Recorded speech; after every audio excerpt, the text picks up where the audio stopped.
Hola, bienvenido nuevamente al Radar del Fraude. Mi nombre es Giancarlo Berrocal y esta es la continuación del programa de Estafas Amorosas. Es la segunda parte de la entrevista con la doctora Donna Andersen, así que no se mueva, estoy más a continuación en el Radar del Fraude.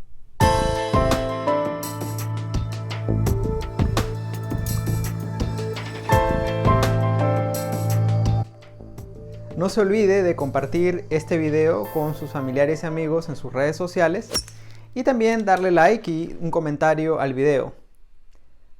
Por último, si no se ha suscrito al canal, lo invito a suscribirse al canal de YouTube del Radar del Fraude. Muchas gracias. Ahora, con relación al ambiente que vivimos del COVID-19, definitivamente hemos visto cambios importantes en la vida cotidiana de las personas y las personas que están buscando el amor, ¿no? Están buscando a alguien, están obviamente dependiendo más de las redes sociales, plataformas virtuales para encontrar a una pareja, ¿verdad? Entonces, en el libro, en tu libro aquí de Alertas Rojas, que lo muestro, de estafa amorosa, tú mencionas que hay alrededor de 20 a 80 millones de sociópatas buscando por víctimas en las redes. Yo quería que un poquito nos expliques cuáles son las últimas tendencias o técnicas que están usando los sociópatas para buscar nuevas víctimas y qué les recomiendas a las personas que nos están mirando. Well, the main thing to understand about looking for partners online is that it is very dangerous. And it's not dangerous in the way that you may think. Now, for example, typically the advice if you're on like a dating site is that you communicate with the person, and then if you finally decide to take the next step to actually meet them, they tell you to meet in a public place, tell other people that you're going there, protect your financial information, and that's all good advice. But the biggest problem is that you're looking online in the first place. And if you create some kind of a profile, essentially what that means is that you're lonely. And sociopaths specialize in targeting lonely people. So by the mere fact that you've put up a profile or enrolled for Match.com or anything like that, you are broadcasting the fact that you are lonely and therefore you are vulnerable. So this is the main thing. Now, the other thing that happens that people may not realize is that often if you were to go to a coach who is telling you how to craft a profile, and they'll tell you to talk about your interests and talk about things that you like to do and talk about what you're looking for. Well, when you do that, essentially what you are doing is telling the sociopath everything that you want. And so the sociopath then will take that information and convert themselves into whatever it is that you are looking for, because that's one of the things that they do. They figure out what you are looking for, and then they make themselves into that person. Mm-hmm. So it's really something that you need to be aware of, is just by the fact that you are out there, that you need to be careful. And you also want to look for someone who seems to be exactly what you're looking for, and that everything is the same, and that this is your soulmate, because what they will do is they will mirror you. So, if you like a particular band, they like this band. If you like this kind of food, they like this kind of food. And then, they keep mirroring what you say, and then they say, oh my goodness, we must be soulmates. We have so much in common. So if you meet someone who just seems to be your twin, and totally like you, then that's a pretty big warning sign that maybe this person is trying to manipulate you and exploit you. Ahora, tú mencionas en tu libro y desarrollas un poquito el concepto del sociópata, y a las personas que nos están escuchando les recomiendo el libro de Donna, es muy bueno. Dentro de ese libro tú mencionas características de la personalidad del sociópata, ¿no? Son personas que tienden a mentir mucho, manipular, les gusta el riesgo, etc. Entonces, lo que yo quería preguntarte es, ¿cómo es que hay personas que pueden estar casadas por tanto tiempo o tener relaciones de muchos años y no se dan cuenta de que están con un sociópata? ¿Qué hace o cómo hace un sociópata para mantener una relación tan larga sin que la persona se dé cuenta?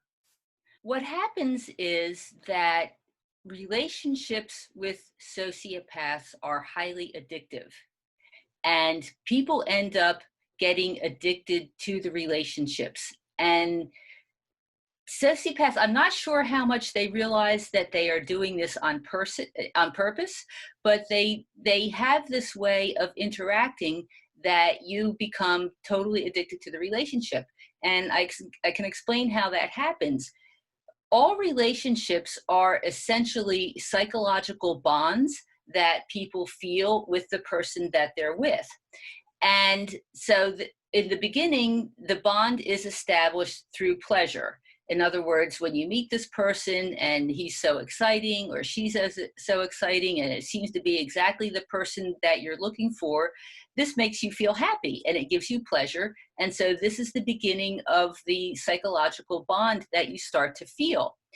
So then what happens is that the sociopath will do something that creates fear and anxiety in you. Like you may catch them, they blow you off, or you catch them in a lie or something along these ways. And this creates a fear or anxiety that you're going to lose the relationship. Now, surprisingly, fear and anxiety make the psychological bond that you have stronger. Okay, so this bond gets started, you have fear and anxiety, that makes it stronger. So then you want the relationship to go back to how wonderful it was in the beginning. So you ask what's wrong. You talk to them about what the problem could be.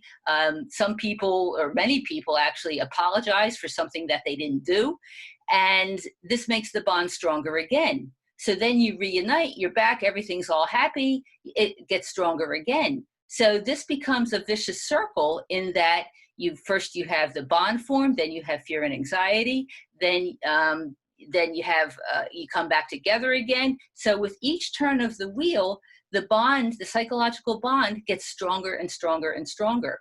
So what happens is you end up addicted to the relationships. So that's what goes on an intellectual level.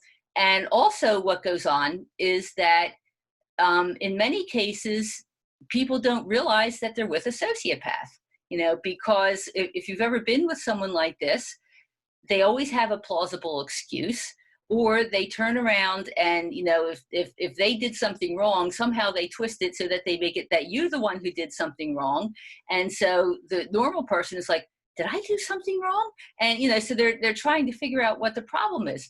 So quite frankly, this can go on for years. I mean, I have spoken to people who were married 20 and 30 years and finally, and were miserable all this time, but could never quite figure out what the problem was, because the sociopath is blaming them for everything wrong. And they're going, well, I didn't think I did anything wrong.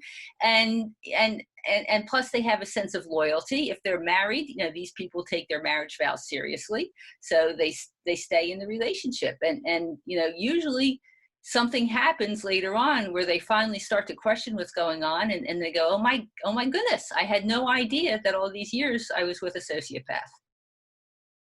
Muchas gracias, Donna. Es una respuesta muy interesante.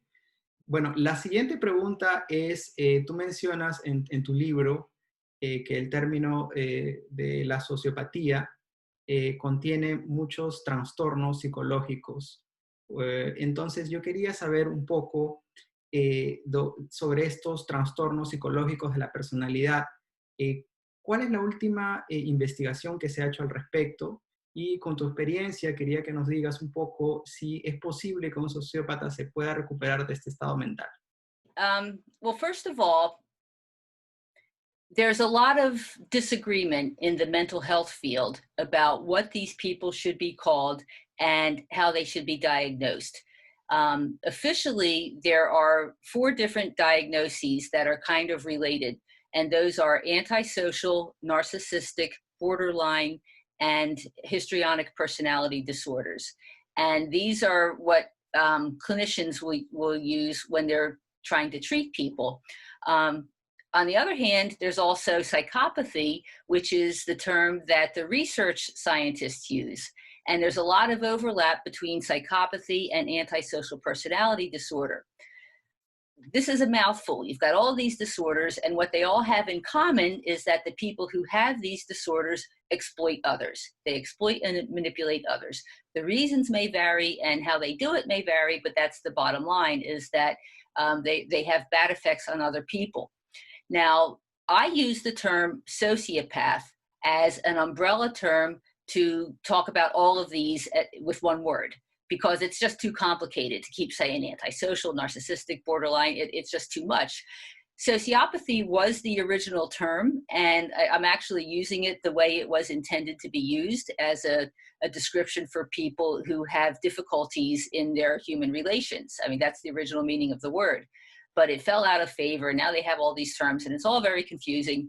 So when I talk about sociopaths, I'm referring to all these conditions, because for most of us, it doesn't matter what the actual diagnosis is, because there's a lot of overlap. And the only thing that we need to know is that they're exploiters, and we should get out of the involvement. Now, the other key to understand is that there is no treatment for a personality disorder. Once someone has one of these disorders, and once this person is an adult, they're not going to change. So, I mean, this is one of the situations where a lot of people keep hanging in the relationship, hoping that they'll grow up and become mature. It's not going to happen, because it's not a mental illness, because a mental illness means that at one point you were healthy and then you got sick, which is like the case with anxiety or depression. People were fine, and then for some reason, they got these conditions, and they know what it's like to be healthy again. So they want to go to therapy so that they can be better. But with a personality disorder, it's part of who they are.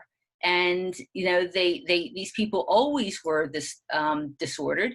It starts in childhood often, or certainly by the time someone is a teenager. So it's part of their identity. And it's possible that some sociopaths kind of learn to moderate their behavior, but they're never going to become loving and empathetic people. I mean, they can learn to stay out of jail, and not commit crimes or something like that, but they're never going to be a good partner. They're never going to be a good parent. So if you realize that you're involved with someone who is a sociopath, the best thing you can do is to get the person out of your life. Muy bien, gracias Donna por esa respuesta nuevamente. Creo que hemos terminado la entrevista. Yo quería agradecerte mucho por tu tiempo y también por la información que nos has dado. Creo que muchas de las personas que están viendo van a beneficiarse de esta información. También quiero presentar tu libro, que ya lo había mostrado, pero a las personas que me están viendo en el canal, que por favor consigan este libro. Lo pueden conseguir en Amazon, y también lo pueden conseguir en la página lovefrog.com, que lo voy a dejar en la pantalla para que puedan conseguir el libro. Muchas gracias, Donna, por tu tiempo nuevamente, y fue un gusto tenerte en el radar del Fraude. De nada, de nada. Muchas gracias por su atención.